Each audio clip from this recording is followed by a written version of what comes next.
Hello and welcome back to the Blackfoot Book Club again in beautiful Ironbridge on the banks of the River Severn. I'm here with my fourth self-published book, Chasing the Impossible and A Sword of Damocles.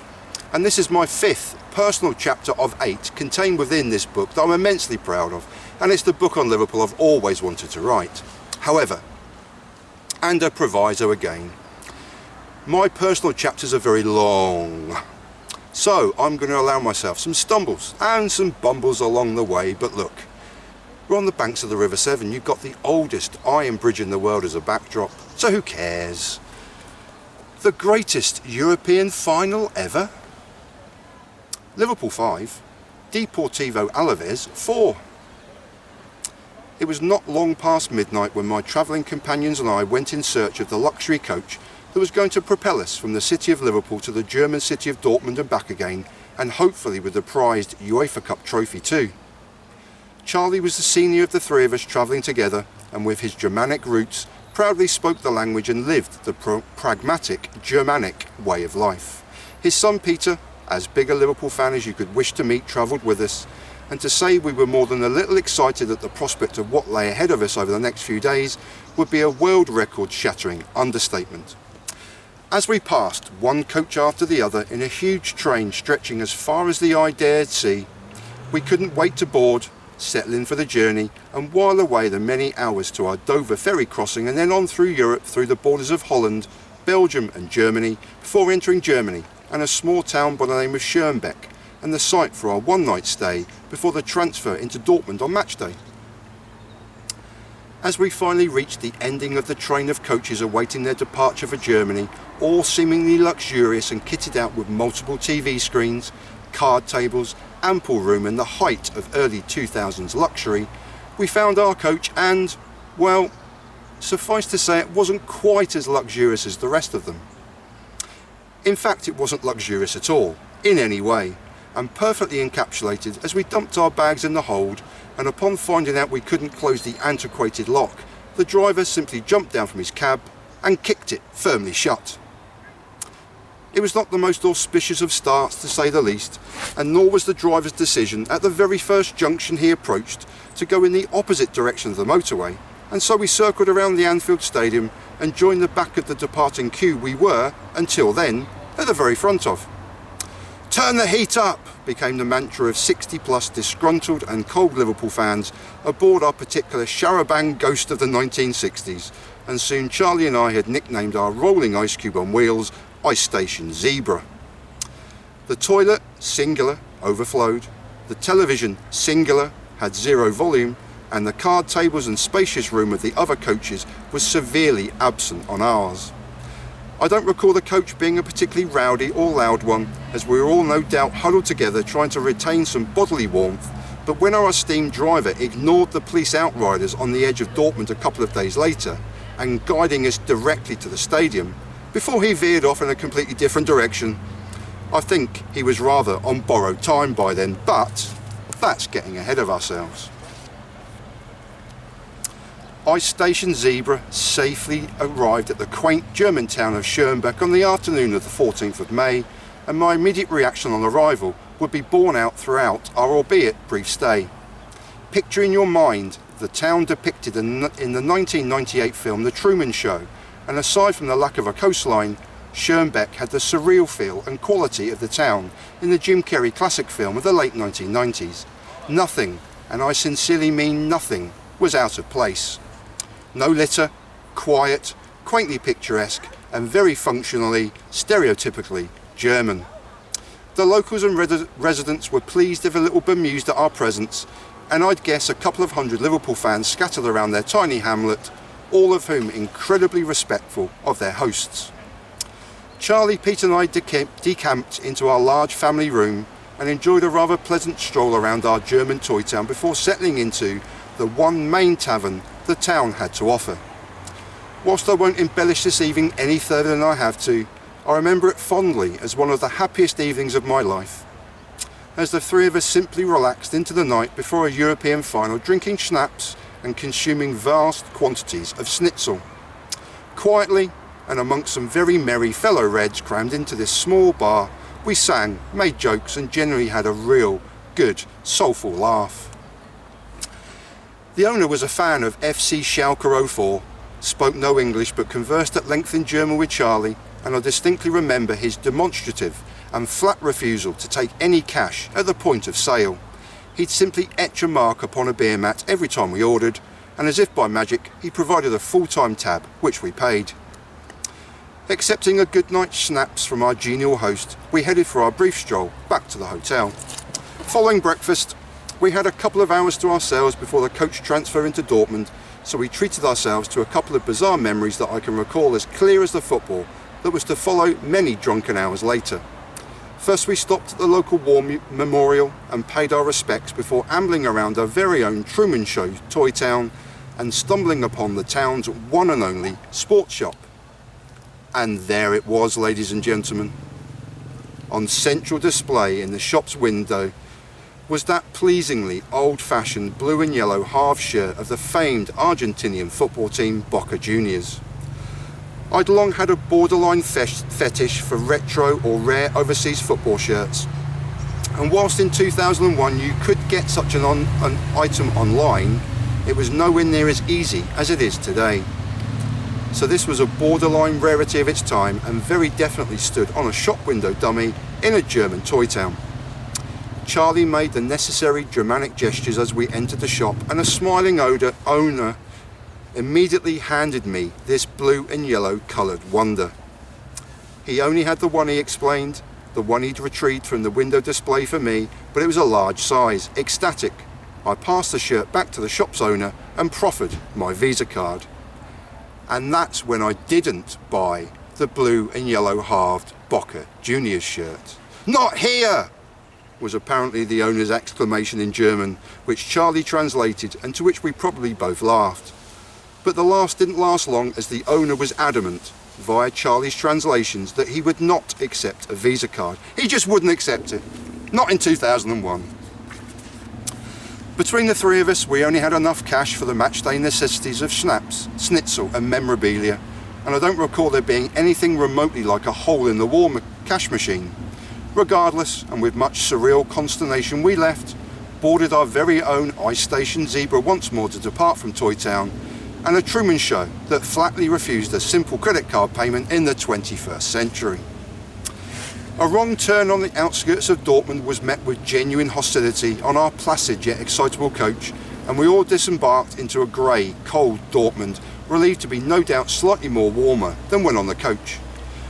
The proposed main hub of pre-match celebration was deemed to be an Irish bar near central Dortmund, and from where a popular radio show on the UK's Talk Sport network were broadcasting live. I never saw hide nor hair of the show's presenters, Andy Jacobs and Paul Hawksby, and although I was a regular listener to their show at the time, there was far too much else going on and everywhere around us that afternoon. I simply remember standing by the bar the entire time, as frankly, when you had your spot, you simply couldn't move. The beauty, however, was that this bar itself soon became a virtual free one, as, without malicious intent, drinks were simply passed back and forth in a vain attempt to reach the thirsty recipient. If that failed, well, here's another one. Try that. Bottles of spirits would often gently pass by, and if you didn't fancy the vodka on offer, well, a bottle of rum would soon flow past on the alcohol river. I distinctly remember just laughing uproariously with and probably at Charlie, and finding the whole experience all rather drunkenly surreal. Before we escaped for good, we had one last quiet drink on the balcony that overlooked the main street leading into central Dortmund, and were caught in the shortest and sharpest of thunderstorms.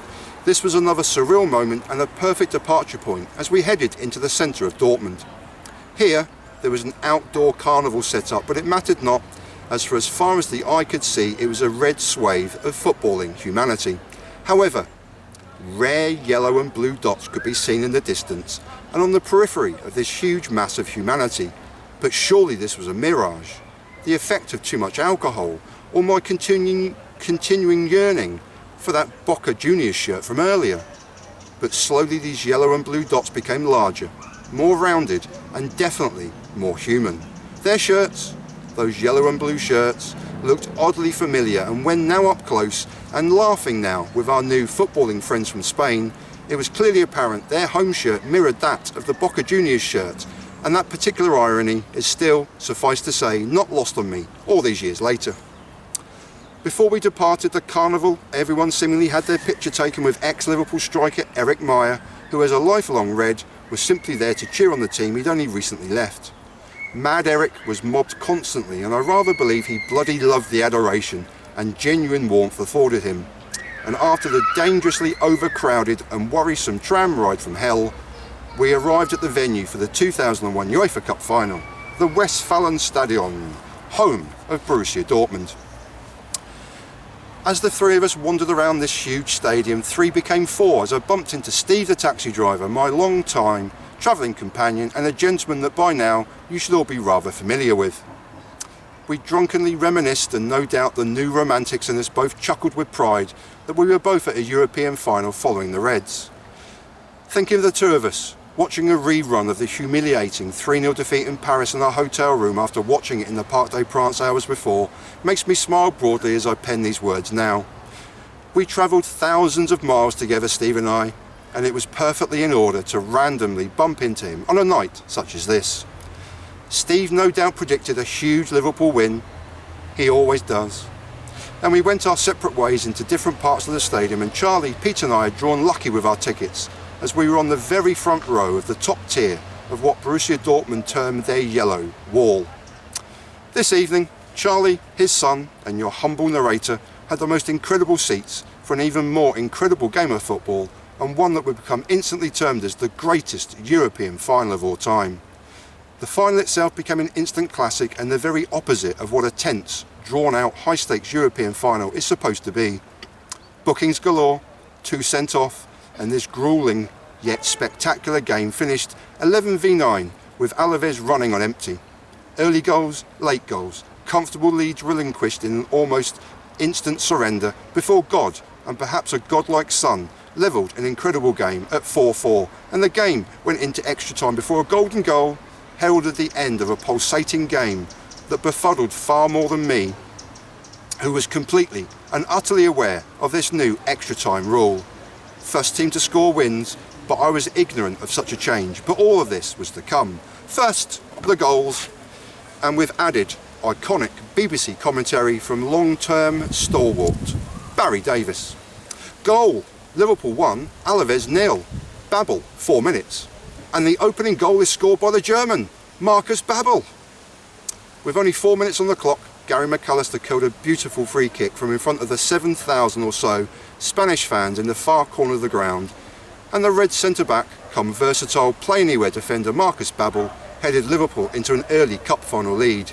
It was an unremarkable goal in that the Alaves defenders simply left Babel totally unchallenged to powerfully head into the Reds into an early lead, and a real early game dominance too.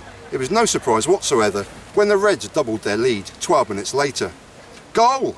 Liverpool 2, Alaves 0. Gerrard, 16 minutes. Real chance for Steven Gerrard. It's 2.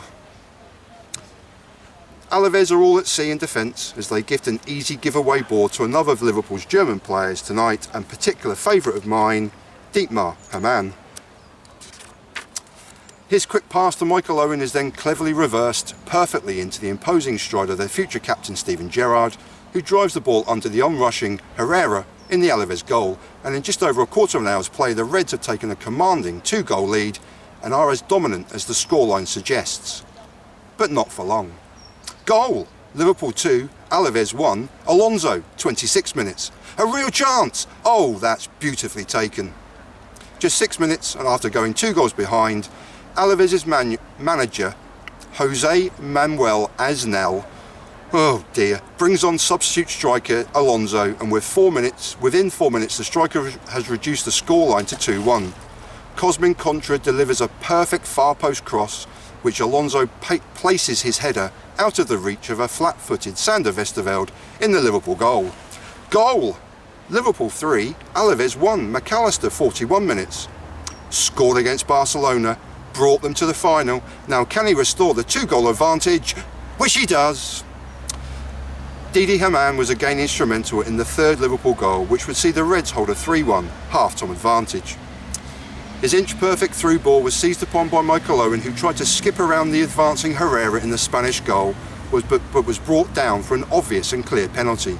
Gary McAllister, hero of Barcelona and of free kick fame with recent goals against both Coventry and Everton, was now on penalty duty, and he rammed his penalty low into the bottom of the Alaves net with great and very demonstrative delight. Goal! Liverpool 3, Alaves 2, Moreno, 48 minutes. Oh, that's a fine goal. This time it's Moreno. 3 minutes had elapsed into the second half before Alaves reduced the lead again to just 1, on a night that was now beginning to resemble that greatest European final ever moniker more and more. From a curling cross to the far post, Moreno easily outjumps Steven Gerrard and guides his header out of the reach of Westerveld and the Reds' goal, and just 3 minutes later, Moreno would score all over again. Goal! Liverpool 3, Alaves 3, Moreno 51 minutes. And he scores through the wall. As jointly described by both Barry Davis and co-commentator Trevor Brooking, this was an innocuous grubber free kick that was tamely scuffed but very deliberately kept low and under the jumping Liverpool defensive wall, and with fully 40 minutes of play still remaining, the Reds had let a 2-goal advantage slip and the score was already 3-3. Utter madness. Goal! Liverpool 4, Alaves 3, Fowler 73 minutes. Would you believe it? Oh, that's fairy tale. That's boys' own stuff. With 17 minutes left, surely this moment, indeed this God-given moment, would be the winning goal. A sweeping move that saw the ball never leave the green grass of the Westfalenstadion. Gary McAllister's perfect pass found Robbie Fowler in stride, who with 3 short touches with his godlike left foot transferred the ball to his weaker right before burying a beautiful shot into the bottom corner of the net. Fowler leapt into the arms of substitute Nicky Barmby and right in line and directly below Charlie, Pete and myself. I can't recall their reactions, but I was leaping like a lunatic, as surely God would have the final say in this, of all European finals. Goal! Liverpool 4, Alaves 4, Cruyff, 89 minutes. Cruyff! Unbelievable! It's 4-4 with less than 2 minutes remaining. As the estimated 35 to 45,000 Reds in the crowd began a loud if nervous rendition of You Never Walk Alone, goalkeeper Westerveld luckily gets away with a possible penalty and instead concedes a corner. Karma is on the Spanish team's side as Jordi Cruyff rises unchallenged for an easy header at the near post, and it's 4-4, and against all odds, the final is going to extra time. Goal! Liverpool 5, Alaves 4, Gelfi, own goal, 117 minutes. It's an own goal! It's a golden goal! With Alaves hanging on for a penalty shootout with only 9 men left on the field, a beautiful free kick from Gary McAllister is glided off the top of Delphi Gelli's head and into the empty Spanish net, and not knowing of the new rule, and now sobbing on my knees and praying we'd now hold on to the lead, I rose to my feet to see the Reds celebrating on the pitch and Charlie grabbing me with tears in his own eyes. The most incredible European final ever at that point in time had finished via the golden goal rule of first team who scores wins, and Sami Hyypiä and Robbie Fowler would jointly be hosting that beautiful UEFA Cup trophy high to a German night sky. The vast majority of our ice station zebra coach were asleep before we left the German motorways in earnest, but a light sleeper at best, I was awake for a long time into the dead of a dark morning, but absolutely glowing on the inside. The return journey to Liverpool was slow and unremarkable, as was our own journey home after reaching the Liverpudlian Eternal City. Peter flew his own flag mightily on the return journey, as cars throughout our 90-minute drive beeped and honked their horns at every opportunity. Although not covered here, the winning of the UEFA Cup on this mad and surreal night in Germany was the third trophy lifted by this odds-defying Liverpool team this season, after defeating Birmingham City in the League Cup final and Arsenal in a famous comeback in the FA Cup final. I missed the Arsenal final as I was an usher at a lifelong friend's marriage ceremony mentioned earlier, but was at Cardiff's Millennium Stadium to see the Reds lift the League Cup, yet the season as a whole was still not over. Just days after this miraculous and ridiculous European final, the Reds travelled to London and beat Charlton Athletic 4-0 in a brilliant second half display that guaranteed them European Cup, now branded the Champions League, football the following season. Before they kicked a ball in earnest in the European Cup, It'll never be the Champions League for me. The Reds triumphed in Europe yet again as they won the European Super Cup against a lacklustre Bayern Munich and started the 2001-2002 season by defeating Manchester United in the Charity Shield. Of the 6 competitions the Reds entered in the 2000-2001 season, they held 5 of those trophies in their Anfield home. It was quite some season.